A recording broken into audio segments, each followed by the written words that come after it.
How are we getting on, folks? Look at not too bad of a day today. Uh, I said I was hoping for in around four winners. We got three, and we're very unlucky with the reaping race. He just couldn't get going at the right time. But overall, look at it was a very decent day. The nap of the day came in from 7 to 4 into 11 to 8 and absolutely ramped home. Next best was, let me see who was the next best.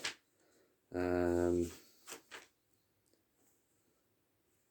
I can't actually remember who was the next best. Galvin was the next best, who also won. Uh, well, with a massive Rule 4 in his back, but we won't say too much after that. You can't really get better than that. Napping the next best coming in. It's always lands to be a fairly decent day after that. But Killarney tomorrow, I don't know if you can hear or not, but it's been absolutely raining all day. It's just been absolutely constant. It's been miserable weather. I'd really think that the ground is going to soften up massively tomorrow, and it's just going to throw a big spanner in the works. There are a few very nice prices each way, and there is one that's going to be tipped up at very big prices. Um, but we may as well crack on and get on with it. 205. We're going to go with Crassus here at 13 to 8. Personally, I prefer it more so than the favourite here. The favourite's coming in from John Gosden from a flat background more so than anything else. Like I said, the ground is going to soften up massively. Well, it should do anyway with all the rain that's been forecast. It should really put serious doubts into this favourite's head whether it's going to go on and win, or even if it's going to run the race at all. It could well be pulled out by this time tomorrow, and if we're going to, I suppose, look for winners, Crassus is the next best thing.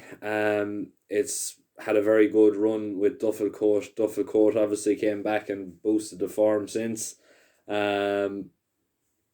It seems to do fairly well on softer ground. Again, it's a sort of a flat based horse. It's a tricky race to call, but my eyes sort of thrown to this Crassus more so than the favourite here. The fact that Noel Meade is in serious form, Sean Flanagan, another man in serious form, when the two of them pair up together is always a good sign.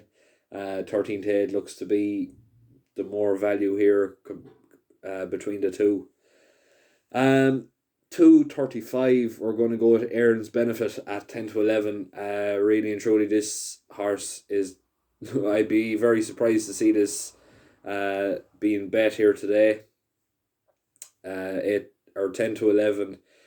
It's an all right sort of a price. Being realistic, I can see it getting backed in even further. It's won already on soft ground. The form of that race has been boosted.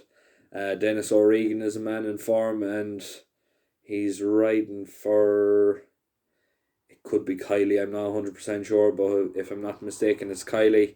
It's either Kylie or Queenie, but whoever it is anyway, whatever it is, it definitely looks to be the best horse in the race. I would be very much surprised to see this horse being bet tomorrow. It should very much handle the ground. I suppose it's well regarded, and 10 to 11.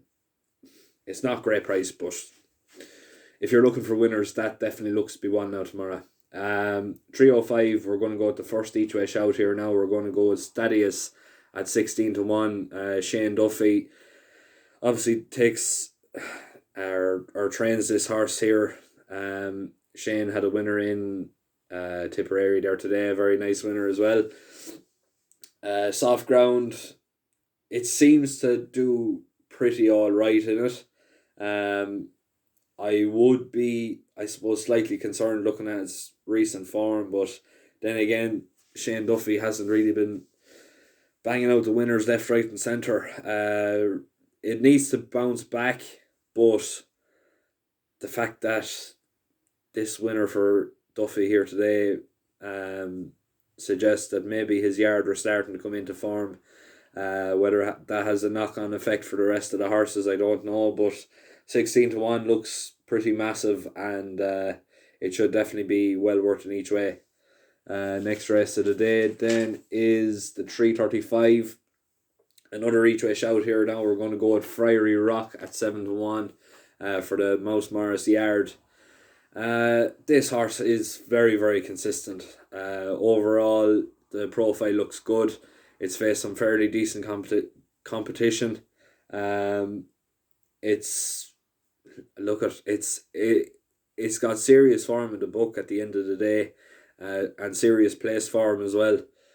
7 to 1. It's definitely at an each way price. I would strongly suggest having an each way on this one. It's a tough race. This Tune the Cello as well is coming into it. It's also at an each way price, but it looks to, I suppose, relish good ground more so than softer ground. Friary Rock, the ground won't harm it tomorrow. It should run a fairly decent race, and it should be definitely there or thereabouts in the finish. And 7 to 1 is a very nice each way shout here. 405, we're going to go with the nap of the day, and this is going to be Not So Simple. Currently trading around 7 to 2. This one here is coming in off the same mark as it has done for the last two races. It's run some very decent. It's ran fairly decently, more so than anything else. Second to last twice. It's still kept on the same mark for the last time. Obviously, look at it was beaten. I think it was 13 lengths by a Val O'Brien horse. Val is very shrewd and I suppose very select with different runners, and he doesn't often get too many winners, but when he does, it's nearly always well supported on the day, which this one I think was. I would really, I suppose, look at it's a tough race to call, but the fact that this Not So Simple is being kept on the same mark after being placing twice, coming second twice and running some very decent races, the ground really shouldn't be too much of an issue down tomorrow. It should be well capable of running a very, very good race, and to be quite honest, I would be pretty surprised to see this Not So Simple go and I suppose go one step better really at the end of the day. 7 to 2 is a great price. I think it's safe to say if this horse wins, we're going to be definitely in the money now tomorrow. The next race then, the 435. Well, I said if the nap comes in, we're going to be having a party. But if this one definitely comes in, we're definitely having a party. We're going to go with Port Rashid at 66 to 1. We're going to have a little bit of an each way on this one here now. Look, at Felix Deji will not be bet. It's as simple as that. Felix Deji is rated 151 or 52 rated, compared to a field that's touching in around the hundreds or 110 mark. It should really run away with the victory here now today, but what I'm sort of looking at here is more so value for money at the end of the day. 4 to 11, I definitely wouldn't be jumping on, or I definitely wouldn't be advising anyone to get on, especially in jumps racing. It's too risky. Port Rashid, look, it's coming up against opposition that either need to run or are lacking race fitness. They haven't ran over jumps yet, or they haven't proven that they're able to jump.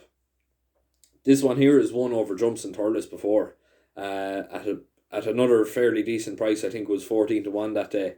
It's a family affair. Jodie Townend takes the ride for her father Timothy. Really and truly, look at it has an awful lot to improve, and I would think that it's it's definitely an outsider's chance more so than anything else. But 66 to 1 for a horse that's won chase race before and is definitely race fit, it could surprise a few, and it could definitely run in for possibly second or third. And if that definitely does, we're much more happier than tipping up a 4 to 11 winner. 505, we're going to go with Railway Mwika. This is going to be the next best of the day. It's going to be 9 to 2.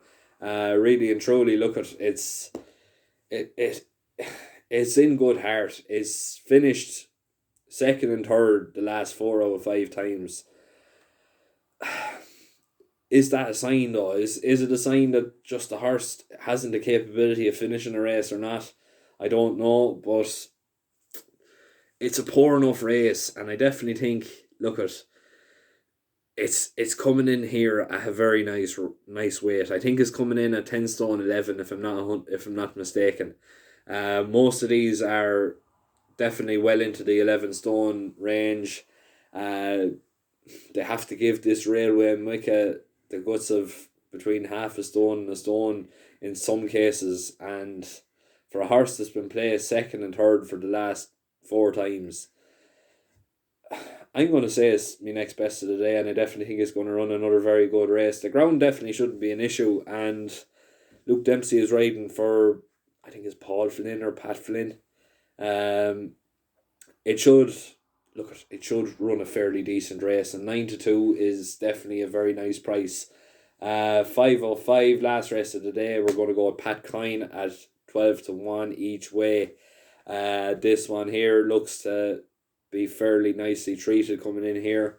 12-1 is definitely a very good price. There's an awful lot of these that would like good ground. The likes of I think Cushenstown Finest prefers good ground personally. The likes of this one's for Ollie is another one that loves good ground. Pat Klein, let's just see what I have written about it. Yeah, it should love the softening ground really at the end of the day. It should be well capable of running a very good race. It was second last time out, if I'm not mistaken. It meets, I suppose, an awful lot of these to have points to prove and things to show and improvement to, I suppose, come, but I don't think it's going to come tomorrow for them, especially with the weather that we're having. 12-1 is definitely well worth getting on each way. Look, if it gets into places, we'll be happy enough. It's as good as a 3-1 winner or a 4-1 winner, depending where it is, and yeah, it's definitely got a massive chance for an each way shout. But I'm going to leave it there. If you want to, I suppose, take a look at my article tonight, I'm going to be doing it on the World of Sport for Killarney tomorrow. I don't know. I don't know whether it's going to be good or bad, but look at we're going to take a bit of a chance anyway, and we're going to hopefully, I suppose, point you all in the right direction for, I suppose, a few big price winners at the end of the day. I'll leave a link in the description below for the website. It's free to subscribe, and you can see all of my articles as well as the other lads' articles in there as well. There's a few boys in there doing some great work with the football and the things over in England, and there's one lad that does the Icelandic football as well. I don't know how good he is, but look, we're going to take a chance anyway. We're going to see how it goes, but yeah, like always, please make sure to like, share, and subscribe. Hopefully, if you're on tomorrow, the very best of luck, and with the help of God, we're going to land some few big prize winners here now tomorrow. Best of luck.